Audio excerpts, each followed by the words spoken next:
I'll go ahead and call this special meeting to order. It's 3 o'clock on February 24th, 2026, and I'll ask that we stand for the Pledge of Allegiance.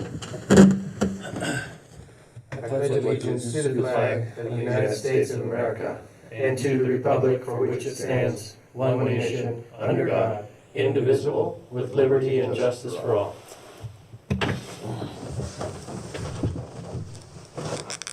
Amendment and approval of the agenda. Any amendments? I don't have any. Okay. Then I'll make a motion to approve the agenda. Second. Any further discussion? No. Okay. I'll call for the question. Commissioner Coker. Aye. Commissioner Hollinger. Yes. And I as well. Number 3 is the action discussion items of the TLT allocation, the ordinance and the code. Now, part of the reason, a big, the reason we're looking at this is because when we increased our TLT tax from 7 to 10%, we had agreed that we would be working on a grant program with some portion of the predetermined amount by the commissioners of the 3%, the additional 3%. And so that has led us into this discussion. I don't want to also downplay that right now,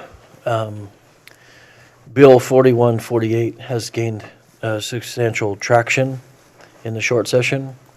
And what that does is it changes the restricted amounts from the current 70% of these funds are restricted to 40% of the funds would be restricted and 60% would be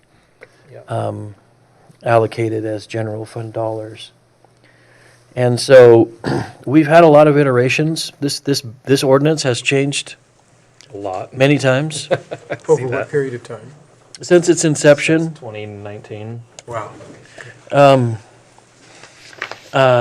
When it was first adopted, it was very restrictive. We were self-imposing a lot of different restrictions.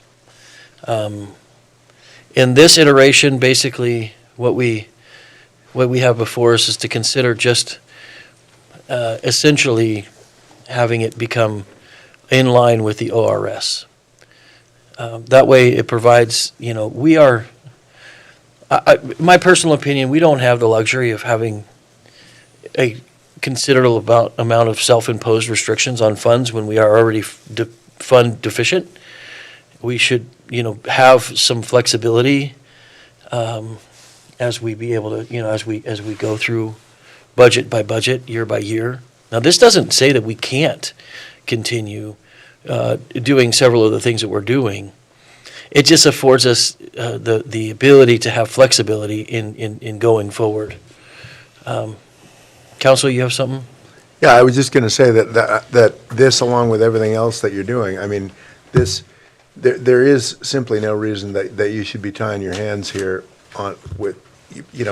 as Lynn and I were talking last week, as we move forward with all of these other revenue generating measures that have been undertaken by this board and that are coming to fruition. It's not going to be overnight, but this money is going to apply in a certain way over the next couple of years, and then in a few years, you're going to look at it differently. So that's what I think the more flexibility you have, the better off you are. Right.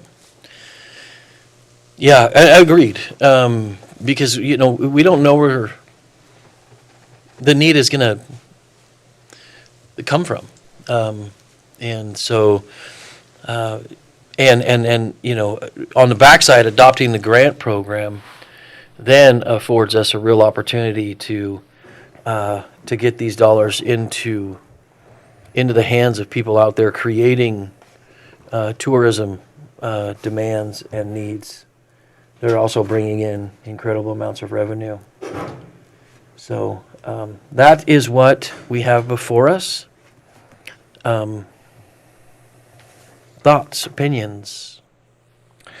Yeah, so my only thought right at the moment is in regards to, oh, I'd have to find it in here, so I'm sorry, bear with me a minute.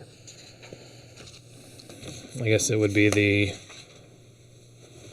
program, The grant program the draft program for the grant. That's next.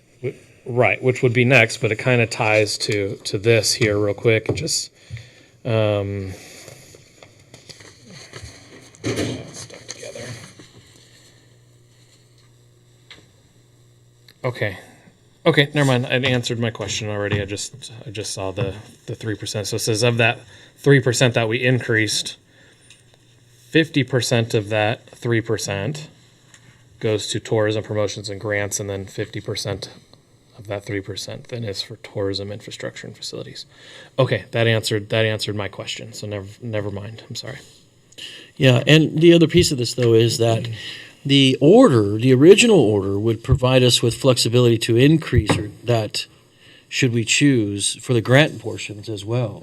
Yeah. You know, should a grant come forward that is, exceeds, We should be able to change that. we should have ability to adjust I agree. for a big project Right. that impacts many, so. Right. I agree with that. You know, and to you know, provide some context, I just saw that the city of Brookings just revamped their, renewed their I saw that too. their facade improvement grant program. That's a match fund up to 25,000 as well. Correct. So, you know, and so we can look at opportunities very similar for all businesses in general, but many of the ones that are bringing in or assisting in providing with our tourism and promotions. Right. That facade improvement program was, in my view, the good. thing that it turned Brookings around. It definitely. I was there when we were implementing it, and it was really neat to see how many businesses were participating. You know, revamping the theater and. It was really, I mean, it's great when the money, you know, they got the tax going, they got the entire thing going, and then they applied it right, and it resulted in changing the face of Brookings. That Main Street it's no longer the same place. Yeah. Huge. Well, I think I could be wrong, and I will be corrected, I'm sure, if I am. But I think this time they expanded it to Railroad. They expanded the district past downtown. Oh, good, okay. And the first one aligned with a lot of those businesses receiving ARP funds. So they were able to basically take some of the money they got from the federal okay. government and leverage it against a local grant to do even more with their facades. And who is that? In Brookings? Yeah. Businesses in Brookings, yeah. So, All those, the right there in the center of town is where it just all looked horrible for years. And they invested the money up and down the street, but yeah. and now we have restaurants there, and we have, it was off-putting before, and businesses didn't want to be there, and now they do. I mean, you know, from Oxenfree all the way down to Dairy Queen is just, Just really nice. Yeah. I'm excited with it. I have had opportunity to be a part of planning efforts in other communities to figure out how to use TOT, and seen some of them that didn't use it well at all, and some of them that did do it well, and they made positive changes that are going to last 25 years. Just, it's amazing what can be done. yeah. Yeah, so the other piece I think that is notable, a big change, is that when reviewing the original order, so Rabia caught this. When reviewing the original order, it was identified that a tourism and promotions committee was to be essentially appointed by the board in 2019, and that That was never accomplished. However, with the grant program, there would be a granting committee that will be appointed by this board to provide recommendations to the board on what grant projects should be funded. So that we will still capture the community input portion that was initially designed.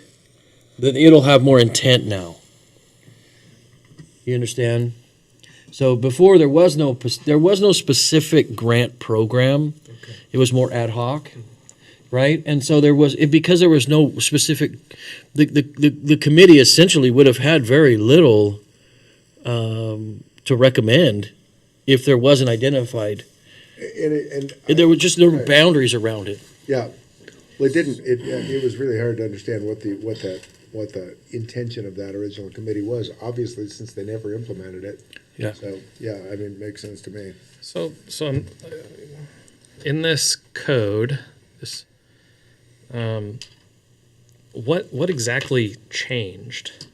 The only thing, so what changed is that we had. And where at in this can I reference that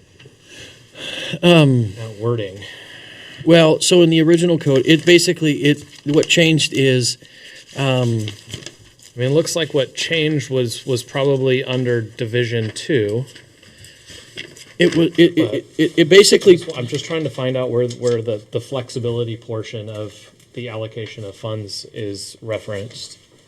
right here, so it made it to where, number one, we never made a change for the additional 3%. Okay?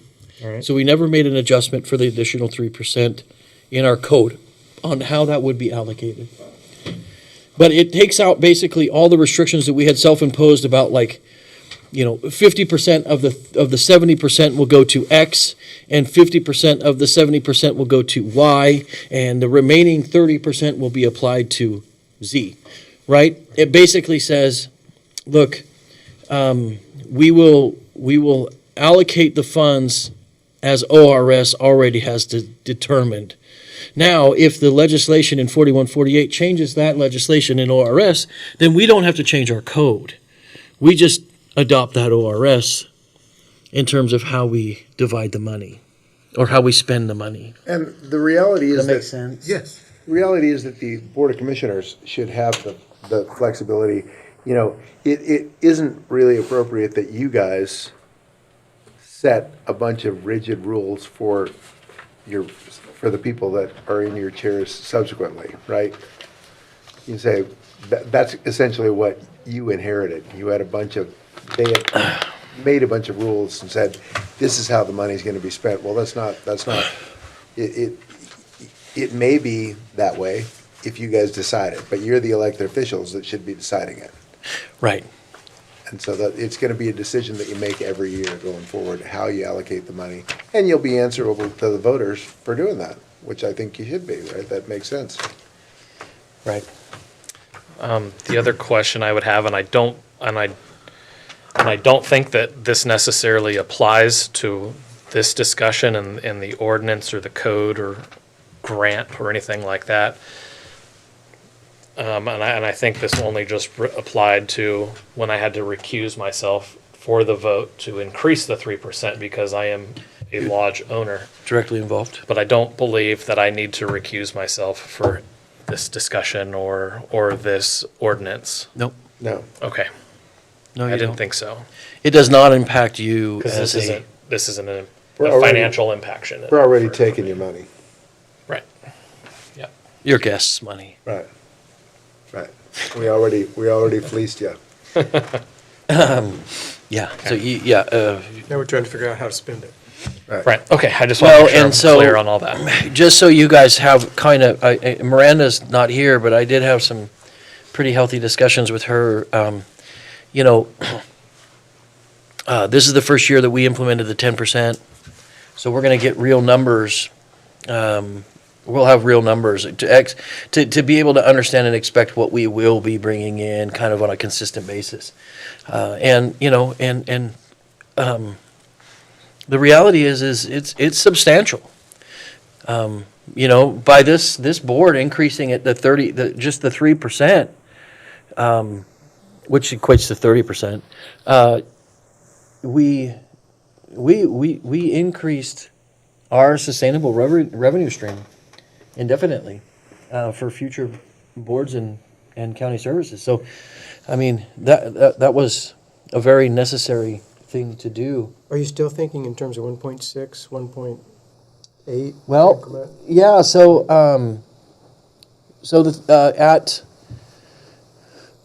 when we talked, which was about 2 weeks ago, she indicated we were sitting right at about 1.3, but the busy season had already gone through. So right now we are going into that shoulder season.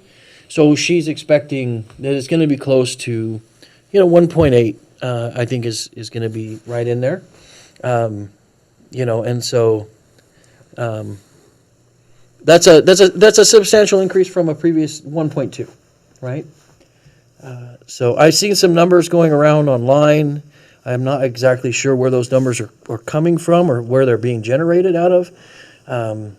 But our annual TLT dollars historically have been closer to 1.2, with 70% of that being restricted funds and 30% being general fund eligible. And there was also some back and forth about how much the sheriff receives of that, and right now the sheriff's office receives the majority of our general funds. Thus, they are receiving the majority of our TLT funds as well, because they are just put in the general fund for It's spending. fungible. Right. So the same water. if right now the sheriff's office is if we're budgeting 70%, let's say 70%. I don't know the exact number, and I should know the exact number, but let's say it's 70%. Historically, it's been close to that of the general fund. Then that means 70% of the 30% is already being allocated there. So it should be known that it's not being withheld. No, we're just. It's being allocated equally. And the only real modification that we have here is that we're gonna, with the new, going into the grant program, so you're gonna have an actual mechanism that's which we've been talking about for years, to have, so that we can get the money, the tourism money, out in ways that are, you Yeah. can feel and see, as opposed to just, a lot of the money gets spent just for promotion. And let's make something where people want to come here. Well, and I want to say, obviously, the lack of financial knowledge that we've been dealing with, right, with books that haven't been reconciled for 2 fiscal years, with audits that are older than 23, like we've come into this with a knowledge deficit. But I will say this: out of that knowledge deficit has arisen a very informed current staff. Mm-hmm. Our staff is probably more are more informed about our budget than historically have been across the board. And I know I can speak for myself in that I certainly have a much better grasp now of where we are financially going through this process. It's much like the IT hack, Right. It created the reason to know a lot. You learned a lot about something you didn't want to know. Exactly. Well, and the thing is this is one of our primary functions is stewarding the tax dollars of our citizens, and so yes, we will get to the bottom of where we are, but it is really good to know or have a better understanding of how we're moving forward and the money that we have moving forward with. And so, I want to just acknowledge, the Rabia and Nick and Julie and Eric have been working incredibly tirelessly to get us up out of a knowledge deficit. So, anyways, if there is a motion to move forward with Just this, one more question. Yeah. So with what we're doing today, we're attempting to put a roadmap out that says this is how we're going to handle these money. We're going to collect these monies and we're going to spend these monies. And there's nothing about what we're doing here that impedes us from changing that in the future if we sense that we didn't dial it correctly. no, what it does is it provides a lot more flexibility Correct. so that we can meet the needs where they are and not restrict ourselves. Thank you. However, I will, or Ted, one of the two of us, would need to read this in its entirety for a first read if there is a motion to adopt. Then we would do our second read at the next meeting. At that point, it would be officially adopted.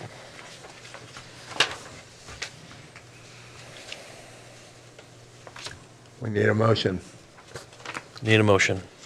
I will make a motion to approve. It would be, where's our new ordinance number? It's on the ARS. No, the motion number would be. This ordinance shall be known as ordinance number 2601 and may be cited as ordinance amending Article 8, Division 2, allocation of TLT funds. 26. Okay, all right, then I will make a motion to approve ordinance number 26-01 and may be cited as ordinance amending Article 8, Division 2 of the allocation of TLT funds. And does that have to be read in full now? Yes. Okay, I will, Well, we need a second. Second. Okay. You want me to read it? The ordinance itself, If you, yeah, sure. title, You can probably read it faster than I can. what I thought, and with less likelihood of you passing out during it. Got dizzy walking upstairs today. He's feeling it.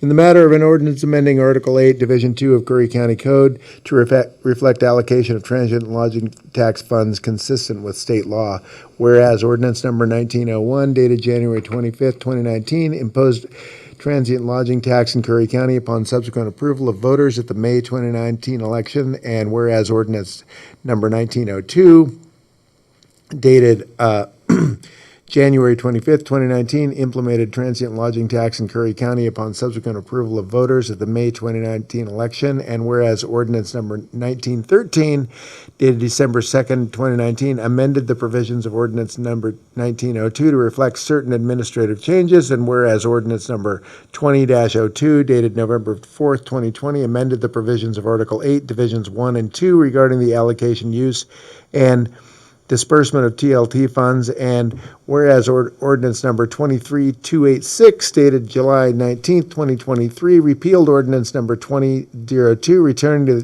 the distribution of funds to that which was originally proposed to the voters of Curry County, and whereas ordinance number 24-04 dated June 20th, 24 amended the allocation of TLT funds, and whereas section 8.02.140 does not reflect the allocation of funds and furthermore has not been consistent with allocation, use, and disbursement since the adoption of Article 8, Division 2, and whereas it is appropriate to rescind and replace certain provisions of Article 8, Division 2 pertaining to the Tourism Promotions Committee, which has not convened in some time, and to ensure that the distribution of transient lodging tax funds is made in a manner wholly consistent with the relevant provisions of Oregon revised statutes. Now, therefore, the Board of Curry County Commissioners hereby ordains as follows.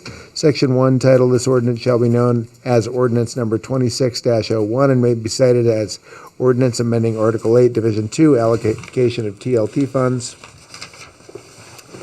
Section 2, authority, this ordinance is enacted pursuant to the authority of ORS 203.035, ORS 3.320.330-320.365, and any subsequent amendments thereto.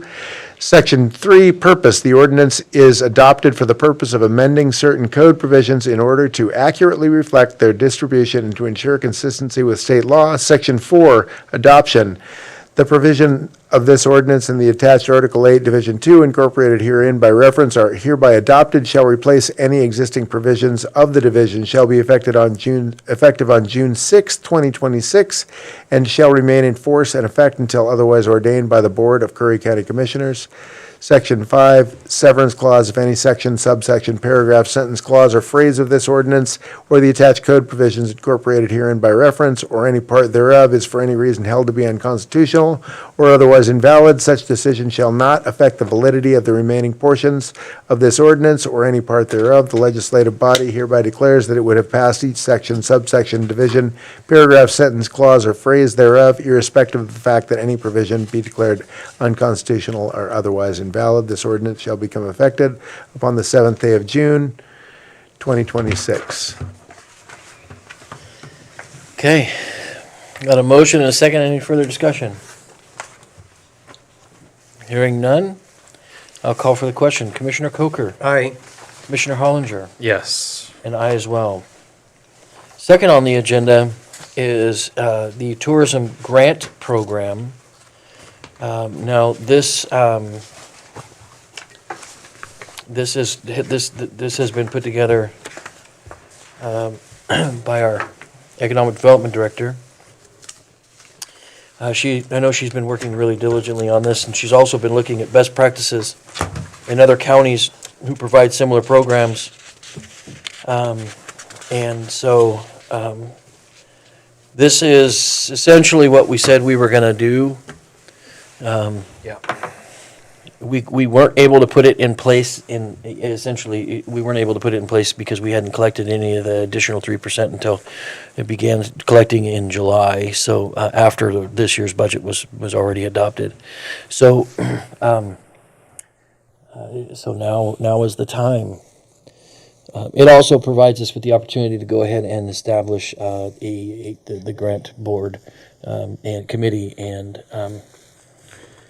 begin the process of taking in grant application and ideas. So in terms of how this would actually work, we have our director over economic development.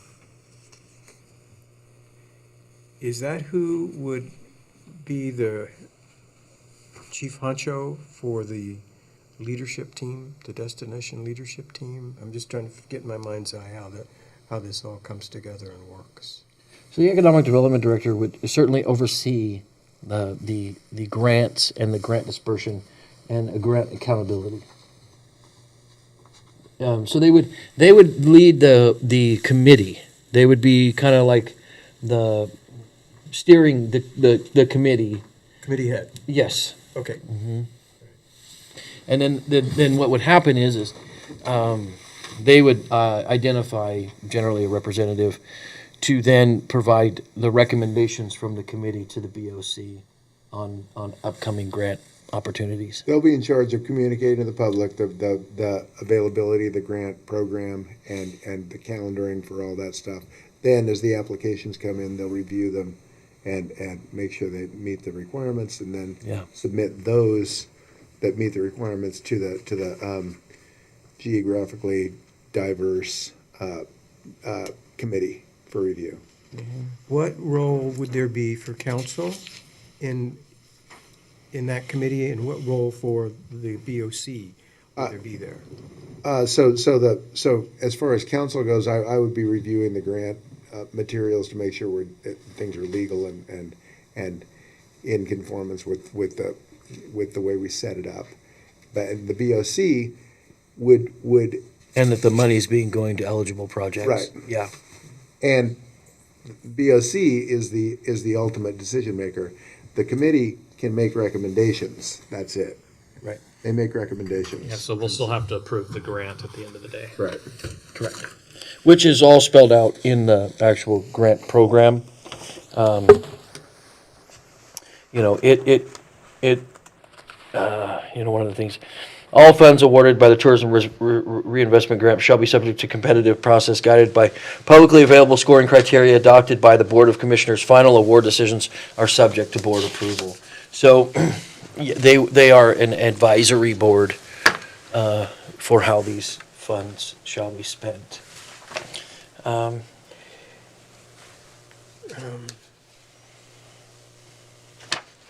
So my familiarity with the board's activities is limited, and one of the consternations that has been a part of my experience, What does that mean? one of the both elements. What does that consternation mean? I intellectually struggle with and perceive that the board is impeded by the activity of a board. And that would be the Fairgrounds Board for a period of time. There just wasn't the connection between. Oh, okay, so, And I don't want to inadvertently recreate something like that, either for us or for anybody. And I don't think you have to worry about that because this is strictly an advisory board, whereas the mechanics of the fair board are historically different. Even though the ultimate outcome is the same, the ultimate outcome really is the same, that the Board of Commissioners are the ones that have to approve the funding. In this case, the mission is pretty narrow, right? It's, if grant projects are proposed and they fit the guidelines, then this committee will be able to look at that, and they're gonna have the ability to vote on what they deem to be in the best interest of the county, and that's why we went out of our way to make sure that it's equally that it's geographically equal across the county, because so that we can avoid any a lot of what the Board of Commissioners does is take in public public comment and the voices of the public, and this is one way to do that. They can bring that in, and they can say,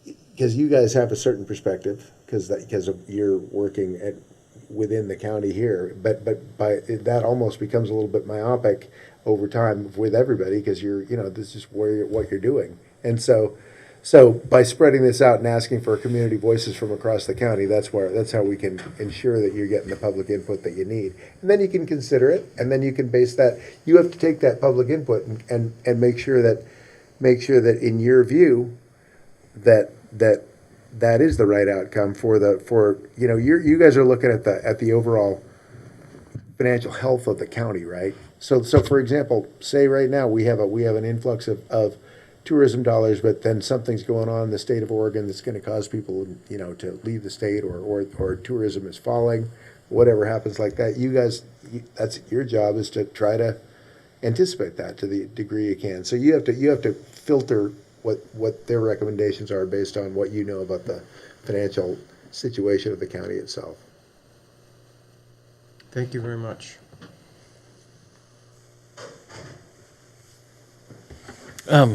So, I would entertain a motion. Now, does this require two readings as well, or is this a single read? I'm not sure. Let's plan on two as well. I think this one, Why we should, I think this would require 2 readings as well. I'm, yeah, I was thinking the Oh, same okay. thing. So it's just a basic order. Okay. Whereas the other one was an ordinance. Right. Okay. Yeah, okay. Want me to read it? Well, I don't think we have to. Okay, You read good. it by title only. Then just do the. You can do the Okay, motion so, by title only. I will make a motion then to approve The Oregon Wild River Coast Tourism Reinvestment Grant Program. and creating a destination there's- leadership team. Okay, so I'll make a motion then to approve the Oregon Wild Rivers Coast Tourism Reinvestment Grant Program, creating a destination leadership team. Second. Okay, motion and a second. Any further discussion? Hearing none, I will call for the question. Commissioner Coker, Aye. Commissioner Hollinger, Yes. and I as well. Okay, now we will, we are going to recess from this special meeting into executive session. The Curry County Board of Commissioners will now meet in executive session pursuant to ORS 192.660, subsection 2, subsection H, which allows the board to meet in executive session to consult with the council concerning legal rights and duties of the public body with regard to current litigation or litigation likely to be filed. Representatives of the news media and designated staff shall be allowed to attend the executive session. All other members of the audience are asked to leave the room. Representatives of the media are specifically directed not to report on or otherwise disclose any of the deliberations or anything said about the subjects discussed during the executive session, except to state the general subject of the session as previously announced. No decision may be made in executive session. At the end of executive session, we will return to open session and welcome the audience back in the room. So what I will ask is that we take a short 4-minute break and return into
Okay, we're coming out of executive session. With no further comments, I will adjourn this meeting at 4:12 on February 24th.